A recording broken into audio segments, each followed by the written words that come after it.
So I'm going to relay 4 messages for you, and then we'll kind of unpack these messages one by one. The first thing here is they mention here a falling out that can be easily avoidable. Okay, so I feel like it's requiring you to be patient, and I know that during Mercury retrograde period, which is going to start on the 22nd and the 23rd of this month, some things can kind of slip out. We can say things with the wrong intonation, with the wrong emphasis, and it can sound a lot harsher than it should be. Or other people can misunderstand or misinterpret things that are said. So communication, it is really, really pertinent for you guys to try to tone down a little bit, okay? So that means being mindful about what you're saying. Don't say things when you're a little bit stressed out, when you're angry, when you're not operating at your best, and especially when you're frustrated, okay? It's just not going to lead to it's going to lead to a lot of misunderstandings. So if you can, try to make a conscious effort to do that. The second message that I'm seeing here is thinking about dividing up assets. And I feel for many of you, there's a lot of communication coming through regarding this. Some of you are kind of like doing some, estate planning. I'm giving this to, Bob. I'm giving this to the grandkids. I'm giving this to, Aunt Jane. I'm giving this to the distant cousins. So I feel like some estate planning. And then for others, it's almost like downsizing, giving your stuff away, giving out gifts for those of you who have recently returned from a trip and you bought a bunch of souvenirs. And then for others, it's like taking on requests for people who are telling you, oh, you're taking a trip this summer, so here are the things that I want you to buy for me, or can you buy these things for me? So I see that, taking requests, and then, dividing up assets. The third message that I have here is this is a longing, this is an inner longing for many of you guys, longing for the exotic. And I feel like it could be a seasonal thing. For those of you who are still, who are living in the northern hemisphere, the weather can be a little bit colder. We're like breaking into spring. So what that does for me is that it's saying longing for the exotic, longing for the tropics, the humidity, the sunshine, the warmth, wanting to have, opportunities to go out and socialize in an environment that would permit. So some of you are feeling a little bit cooped up, and then others of you longing for the exotic basically means the environment that you're in is a little bit stiff or sterile or a little bit too formal, and you want an environment that is less formal. You want an environment that is a little bit more carefree, and you want the weather and the environment that can cater to that. Some of you are longing to be, especially for those in the northern hemisphere, wanting to be in the southern hemisphere, wanting the smells, the intensity, the colors, the tactile experience of living in a more, I want to say, like underdeveloped world or underdeveloped country, or a country that is a little bit more robust, where there's more music, where there's more culture. So I feel like you're tired of the, I guess, homogeneity of your own culture, and you're wanting to go somewhere else where the culture is a little bit more mixed, blended, and just more diverse. Fourth message here, wanting to evade responsibilities and to self-indulge, to indulge in things, and wanting to, it's like wanting to feel like, I've worked so hard and it's time for me to enjoy it. Wanting to even like shirk off responsibilities, or like wanting to say no to a lot of people that you never would have thought about saying no to in the past. So this actually might be a good time for you to exercise this free will. We do have a lot that Mercury retrograde period, which is going to extend through April.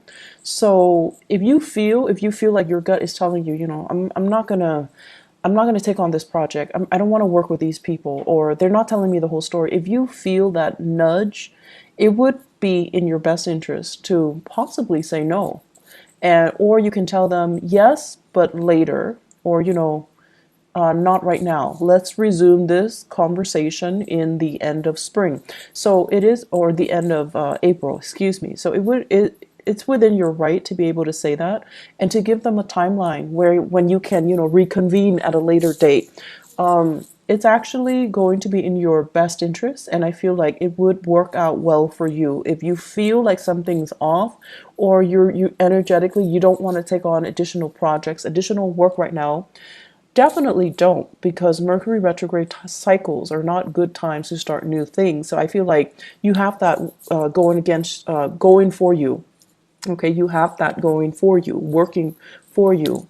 And so taking the time off instead to indulge a little bit, to recoup, to regenerate, to recuperate, it's totally fine. Okay, so let me break down these concepts and see how it relates to certain areas of your life. Okay, so first of all, a falling out. I feel like there has been a recent falling out in the past for many of you, and then for others of you, it's like an ongoing, tenuous relationship that you're still trying to unravel. You're still trying to figure things out, and you feel, some of you, the other person feels interrogated, the other person feels attacked, and then for others of you, you feel interrogated, you feel under attack. So I definitely feel there are ideological differences here. One person sees the situation in one way, the other person just sees it in a totally different manner. And so there is a big stalemate. And I feel like it's a source of contention for quite some time. This is not something brand new. For some of you, this is a marriage partner, okay? Like somebody you were once married to, and now you're thinking about divvying up your assets. So the first and the second messages are kind of blended in with this one falling out, so some significant turning point in a major relationship. For others of you, squabbles with siblings, and this time it's a little bit more, it's like, we have squabbles with siblings most of the time, but this time I feel like the sibling is out of bounds. I feel like if you have that sibling, they're out of bounds. They're doing something that you consider to be very inconsiderate. At other times, you love them, so you wouldn't really say like, oh, you're being inconsiderate, but I feel like this is the month where that temper might flare up. It's going to come back together. So that's not, if it's a sibling, I feel like it needed to be said, because I feel like they're taking advantage of a situation, and you kind of need to set the record straight for them, and you kind of need to draw that line in the sand, because they're not really aware of how you're perceiving them. So I do see that coming through. And then for others of you, it's playing out in your work environment. Okay. There is a person in your work environment here, and this is like a career, like a supervisor, a person that you're like a coworker, supervisor, or somebody that has a lot of skills, a lot of expertise, and a lot of experience under their belt. So my advice for you guys is, if you're approaching this person and you're asking them for some, technical expertise or guidance, just know that they are an expert in their field. Okay, so that means they're in high demand. Their time is very, very limited. And so they're going to tell you everything that they know in a very short amount of time. That I see somebody who's talking really, really fast, and you're just like, you're spinning in circles, because you're having a hard time. You're having a hard time retaining all the information. That's just what it is. And I also feel some of you might be interrupting the other person, and they're not taking kindly to that. So if they're saying things really fast and you're just like, wait, I feel like there is definitely miscommunication here, and you have to let the other person finish up their train of thoughts, because all of your questions will be answered if you let them finish up, like their spiel, that's their area of expertise. They've already anticipated some of the questions that you will have, and they're addressing all of them, and they will take the time to address all of them. So the best thing is listen and don't interrupt, because there's going to be ego flare up with this person. Okay, I'm feeling an air sign here: Aquarius, Gemini, and Libra. I see a very strong feminine air sign, so like a female air sign. And I feel like that's somebody that is heavily in your work. You're either working in close collaboration with them. They could be a supervisor or somebody who's giving you a lot of technical information. And you need to kind of like just let them do their thing, try to absorb as much information as you can. Show them that respect because I feel like they don't like to be interrupted. Okay. They're really going to help you in your work environment, but I feel like the relationship needs to start off on a good footing in order for it to advance in the future. So I feel like the way you communicate and the way this person communicate, you're just like, they're very cold, they're very sterile. I don't really know if they know everything that they're talking about. So I feel like you have your doubts, you have your skepticism as to how much this person really knows. And I feel like they do know a lot. So you want to, even if you're skeptical, let them talk, right? The best way to know about somebody truly is let them talk. And through listening and hearing, it's very revealing as to how much someone really knows. So, use that same tactic when you're approaching this person. What I'm also feeling as well is you're in a work environment where there is a lot of communication. It's like you're a salesperson or you have to disseminate information. You're required to think on your feet, to talk really, really quickly, and to be very, very assertive. And I feel like for many of you, that assertiveness is not being utilized. So I don't know why that is, but I feel like you need to really stand your ground and you need to be very assertive. And you need to, for us to be very assertive, we have to know what we're talking about, right? I feel like for you guys, it's really hard for you guys to fake it. Like air signs, it's really easy for them to fake it, even if they don't know something. They command a situation. They're very, very authoritative when they talk. And they can convince, anybody of anything. But I feel like for you guys, when you're not sure about something, you don't want to just say it. But I feel like in the work environment, you have to pretend that you're sure of what you're saying. When you waver, that's when, the clients, the customers, the people that you're dealing with, they're going to overstep their boundaries or they're going to see that as a weakness and they're going to use that against you. So aiming to be a little bit more curt, to be a little bit more authoritative, and to really stand your ground and, don't waver, don't falter. If you're not sure about something in that moment, pretend like you know, and then go back and do the background research or do the follow-up. Okay, so I feel like your ability to really assert yourself, to really stand firm and to take control of that situation so that the other person cannot bully you or cannot pressure you, that is really, really important for this month. The dividing up assets also ties into that idea about, needing to be very assertive, needing to stand your ground, needing to not let people walk all over you and to compromise on things that are important to you. That is crucial. Okay. So don't be that doormat and don't let people think like, it's like they're saying here, don't let people run circles around you. Okay, it's like they're throwing a lot of information at you and they're trying to catch you at a point where you're frazzled and weak. And whatever they say, I feel like it's pertinent for you to filter out the information and to capture the stuff that's important, because I feel like you're getting sensory overload or information overload and you don't know what's important. You don't know what's relevant. You don't know what's like irrelevant. So finding somebody that can really help you with, the whole process about disseminating or retaining important information, that's going to be very crucial. So I have here the going off to the third message. There is going to be an expansion in the work environment where you are dealing with exotic people. I'm seeing a lot of people of Middle Eastern, like I'm seeing that Central Asia, Middle East, the Mediterranean, and also North Africa. Okay, so like people from those areas where there is a mix of culture, like Middle Eastern culture, even North African culture, and a little bit of European influence. So I'm seeing like a lot of exotic people coming into your work environment, or you're communicating or dealing with them extensively. And I feel like there is a sense of you being very mesmerized, very taken in, very happy dealing with these people. So make sure you remain or maintain that professional distance.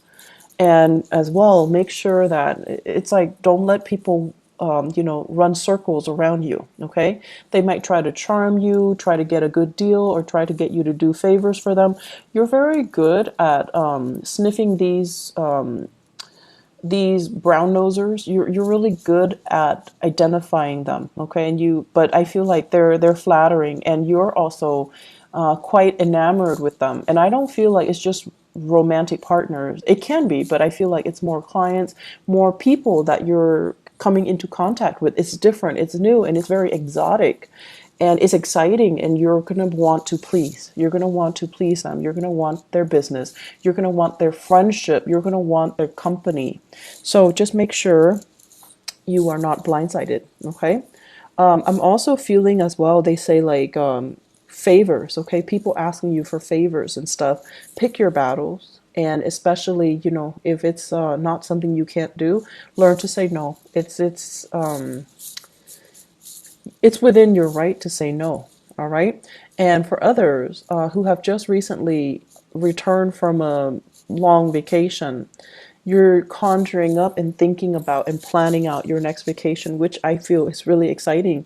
And it's really good to see you guys. I love it when I see like a lot of earth signs traveling. It's good for you guys to, I want to say uproot and, be a transplant, because you're going to be learning a lot. And I feel like, if while you're able-bodied, travel as much as you can. That's like one of the best things that we can do for ourselves as a member of the human race, to learn from others, to experience new things, and to do it while we're able-bodied. So I see a lot of planning here for many of you, and it looks really, really good. The fourth thing and the last message, wanting to evade responsibility and to indulge in a little bit. Work environment, there is a major slowdown. Okay, so like there is a major slowdown, and you're kind of sitting there twiddling your thumb, like, what do we do?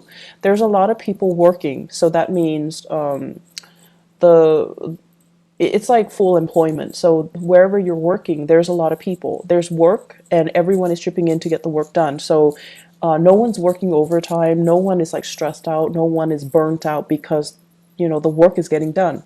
And so you might be very efficient with your work. And as a result, you're just like, I already finished. And you're sitting there like thinking, what's next? What am I going to do now? I'll go for a walk. I'll take a longer lunch, and so on and so forth. And I feel like if you're in a new work situation, the best thing to do is to figure out, like, don't just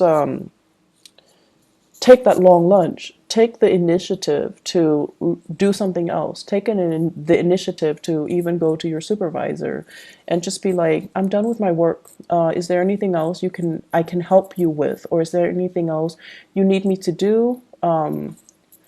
Are there other priorities you need me to take care of right now? First of all, it's going to be very good for you, mainly because it allows you to show your supervisor that I'm done ahead of schedule. I'm willing to help. I'm willing to be a team player. But I also feel on an energetic level, it's allowing you to progress and learn new skills. So if you find yourself, sitting around, there isn't any work done, take the initiative to do more. And you might already, think about, like, you're making that calculus in your head. Well, if I overachieve, if I excel, then they're going to dump more responsibilities on me. And it's true depending on where you work, but I feel in this environment, it's a fair trade. It's a fair exchange, because you're learning new things, but you're also, the time permits, right? And then I feel like for many of you, you've got good supervisor. You've got somebody that is fair. But I feel like, once again, don't interrupt when they're talking. Like, just let them talk, and just, kind of calmly shake your head, go back to your desk, and then try to filter out what they're trying to tell you. Okay. So I feel like it's really important here that that you work with the person that's with you, and you kind of like, if you there is free time, take on more responsibilities. I feel like it's going to be in your best interest. It's going to go over well with your supervisor or your superiors. It's also going to let you kind of like streamline ahead of the curve, that learning curve, because you're taking on more responsibility. So it's going to be helpful all the way around. Okay. So that is what I have for you here, Taurus, for the month of March. Take it easy towards the end of this month. There will be, difficult customers, difficult clients, and overall communication issues. I do see a lot of family gathering that's going to be happening this month, so that's going to bode well for you. Take time to revisit family, okay? If you're choosing, do I travel to see my friends, or do I travel to see my families? You can't really go wrong. But I would say take it easy, indulge a little bit at the end of the month, and don't let the Mercury retrograde energy affect you too much, okay?